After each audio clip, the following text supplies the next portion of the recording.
미라클 모닝. 이 시간은 고린도후서 1장 3절부터 10절 말씀을 통해서 낙타의 눈물이라는 제목으로 말씀을 전하겠습니다. 살아가면서 환난과 고난이 없다면 얼마나 좋을까요? 그러나 고난은 잊을만 하면 한 번씩 다가오는 통에 좋은 일이 일어나더라도 어떤 때는 긴장을 할 때가 있습니다. 고통은 우리 삶 중에 한 부분처럼 가까이 있습니다. 우리가 그리스도인이 되었다고 해서 그것이 면제되지 않습니다. 오히려 그리스도인이 되었기 때문에 직면해야 하는 새로운 고통과 고난이 있습니다. 성경은 실제로 우리가 그리스도인으로서 경험해야 하는 고난을 예언하며 준비시키고 있습니다. 그러나 성경이 우리들 성도들이 만나야 하는 고난을 가르칠 때 결코 고난만을 예고하고 있지는 않습니다. 성경은 고난과 함께 고난을 극복하는 처방으로서의 위로를 동시에 약속합니다. 이것이 고린도후서 1장에서 말하는 말씀이기도 합니다. 고린도후서 1장 3절부터 10절 사이에는 가장 많이 나오는 단어가 있습니다. 고난과 위로와 안위. 성도의 신앙 여정에서는 피할 수 없는 것이 바로 고난입니다. 그러나 우리 성도들은 다른 불신자들에게는 없는 것이 있습니다. 그것은 바로 고난에 직면할 때마다 주님께서 주시는 위로가 있다는 것입니다. 하늘의 위로가 있다는 것입니다. 이것은 사도 바울이 직접 경험한 바입니다. 고난도 경험하였고 하나님께서 주시는 위로도 경험을 하였습니다. 우리는 혼자 살아갈 수 없는 사람들입니다. 우리는 우리라고 할 수 있는 공동체가 있습니다. 구원받고 같은 믿음을 가지고 살아가는 사람들은 기쁨도 고난도 함께하는 사람들입니다. 함께 고난을 견디는 공동체입니다. 뿐만 아니라 우리는 함께 서로 위로해주는 공동체라는 것입니다. 하나님께서는 우리가 서로 위로를 하면서 지내야 하는 공동체를 주셨습니다. 어떻게 우리는 위로할 수 있는 공동체입니까? 첫째로 우리에게는 모든 환난 중에 하나님께서 주시는 위로가 있습니다. 고린도후서 1장 3절과 4절에 보면 하나님을 찬송하리로다. 그분은 곧 우리 주 예수 그리스도의 아버지시요 긍휼의 아버지시며 모든 위로의 하나님이시니라. 그분께서 우리의 모든 환난 중에서 우리를 위로하심은 우리 자신이 하나님께 위로받을 때 얻는 위로를 힘입어 우리가 어떤 고난 중에 있는 자들도 능히 위로하게 하려 하심이라 라고 말씀을 했습니다. 사도 바울도 많은 고난이 있었습니다. 어떤 환난이 있었습니까? 어떤 고난이 있었습니까? 고린도후서 1장 8절 9절에 보면 형제들아 아시아에서 우리에게 닥친 우리의 고난에 대하여 너희가 모르기를 우리가 원치 아니하노라. 우리가 힘에 겹도록 한량없이 눌려 심지어 생명까지도 단념하고 우리 속에 죽음의 선고를 받았으니 라고 했습니다. 그뿐만 아니라 그것은 또 어떤 고난입니까? 고린도후서 11장 23절부터 27절에 보면 그것이 구체적으로 나와 있습니다. 그들이 그리스도의 사역자냐? 내가 어리석은 자처럼 말하거니와 나는 더욱 그러하도다. 내가 수고를 더욱 넘치도록 하고 매도 지나치게 맞고 감옥에도 더 자주 갇히고 여러 번 죽을 뻔하였으니 내가 유대인들로부터 마흔에서 하나 뺀 매를 5번 맞았으며 3번 몽둥이로 맞고 1번 돌로 맞고 3번 파선을 당하여 한밤과 한낮을 기품 속에 있었으며 자주 여행하면서 물들의 위험과 강도들의 위험과 내 공포로 인한 위험과 이교도들로 인한 위험과 도시에서의 위험과 광야에서의 위험과 바다에서의 위험과 거짓 형제들 가운데서의 위험을 당하였고 또 지치고 아프고 여러 번 밤을 새우고 굶주리고 목마르고 여러 번 금식하고 추위를 당하고 헐벗었노라 라고 했습니다. 이런 고난 너무 엄청나지 않습니까? 우리에게도 환난이 고난이 있을 수 있습니다. 여러분은 어떤 고난을 만나보았습니까? 정말 고통스럽습니다. 울부짖습니다. 잠을 뒤척입니다. 얼굴이 수척해집니다. 가슴이 조여지는 것 같습니다. 그때 그런 고통이 있을 때 우리는 어떻게 해야 합니까? 오늘 말씀은 그러한 때 우리 하나님을 기억하라고 생각하라고 말씀하십니다. 그렇게 고난과 환난이 나를 덮칠 때 우리는 어떻게 해야 합니까? 하나님은 나에게 어떤 분이신가를 생각해야 합니다. 하나님은 어떤 분이십니까?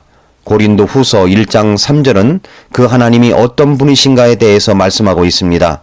하나님을 찬송하리로다. 그분은 곧 우리 주 예수 그리스도의 아버지시여 긍휼의 아버지시며 모든 위로의 하나님이시니라. 우리 주 예수 그리스도의 아버지이십니다.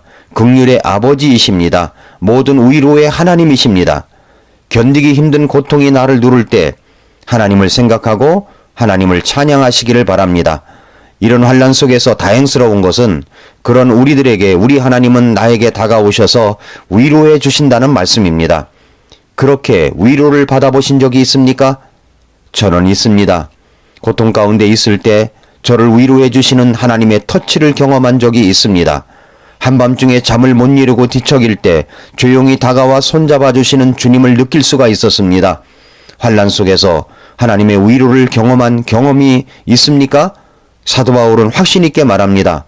고린도후서 1장 10절에서 그는 고난 속에서 위로를 경험한 사람으로서 이런 말을 합니다. 그분께서 이같이 큰 사망에서 우리를 건지셨고 건지고 계시며 또 여전히 건지시리니 우리는 그분을 신뢰하노라. 시편 46편 1절은 하나님은 우리의 피난처시여 힘이시니 참으로 고난 중에 즉시 만날 도움이시라 라고 했습니다. 위로는 하나님께로부터 오는 것입니다.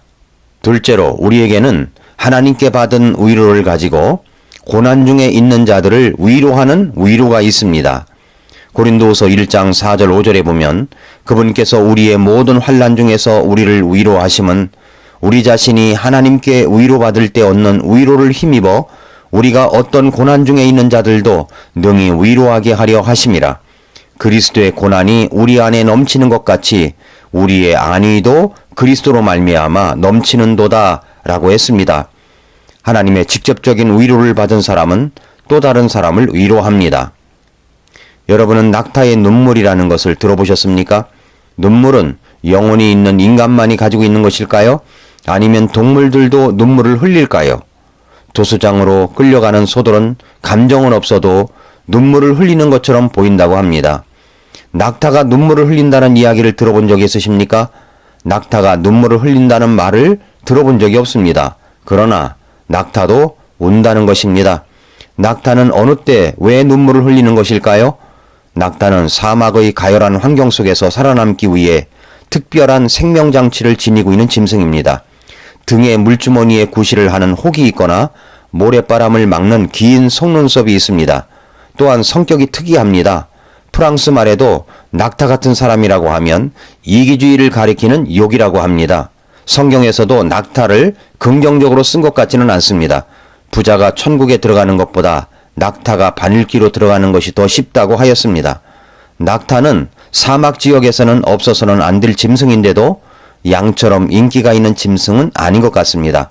실제로 새끼를 낳고서도 어떤 낙타는 간혹 자신의 새끼를 돌보지 않는 모성애 없는 이기적인 낙타가 있다고 합니다. 새끼가 굶주려 죽게 생겼는데도 젖은 물론이고 가까이 오면 발로 차 얼씬도 하지 못하게 한답니다. 그러면 어미에게 버림받은 새끼 낙타는 불쌍하게 죽고 만다는 것이죠. 뜨겁게 가열된 불모의 땅, 사막의 환경에서 살다 보면 그렇게 비정한 낙타들이 있습니다. 이럴 때 어떻게 하는 것입니까? 몽골에 가면 말도 많고 양도 많고 낙타도 많습니다. 그런데 몽골 사람들은 옛날부터 이런 매정한 낙타 어미를 다스리는 독특한 비방을 가지고 있습니다. 그것은 어미 낙타에게 음악을 들려주는 방법이라고 합니다. 그들이 즐겨 사용하는 악기로 마두금이라고 하는 현악기가 있습니다. 그것을 특별히 잘 연주하는 악사를 먼 데까지 가서 초대해 옵니다. 그리고는 낙타를 앞에 놓고 마을 사람들이 모여 연주회를 엽니다.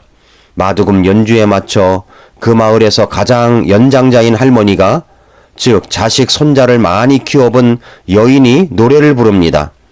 자장가와 같이 다정다감하면서도 가슴을 울리는 구슬픈 사랑의 노래를 부릅니다. 그러면 마두금 연주와 할머니의 구슬픈 가락을 듣고 낙타의 눈에는 눈물방울이 흘러내립니다.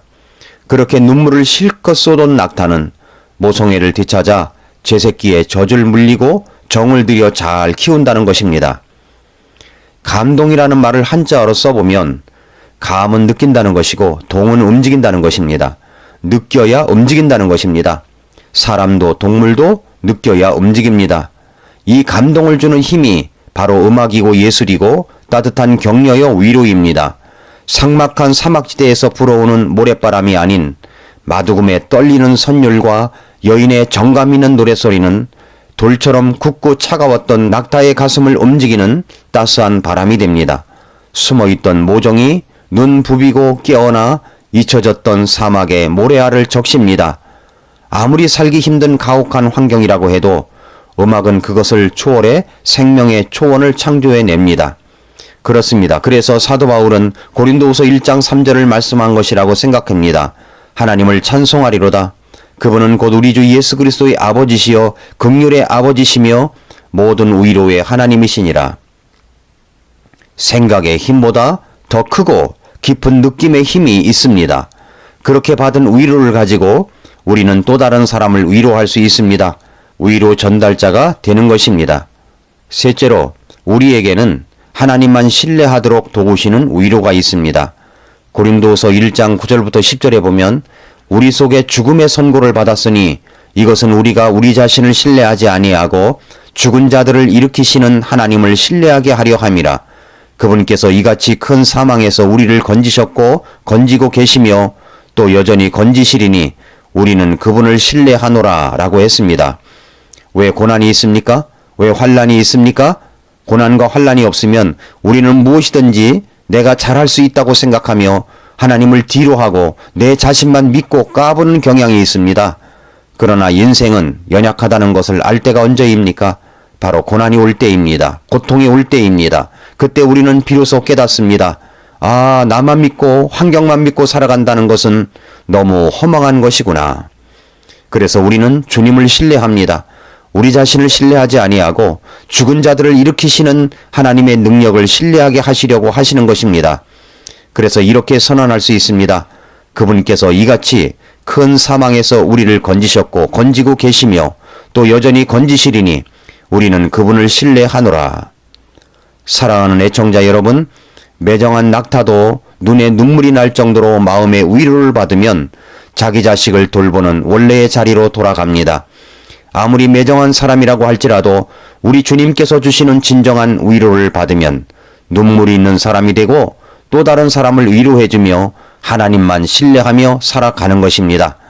그러므로 오늘도 미라클 모닝입니다.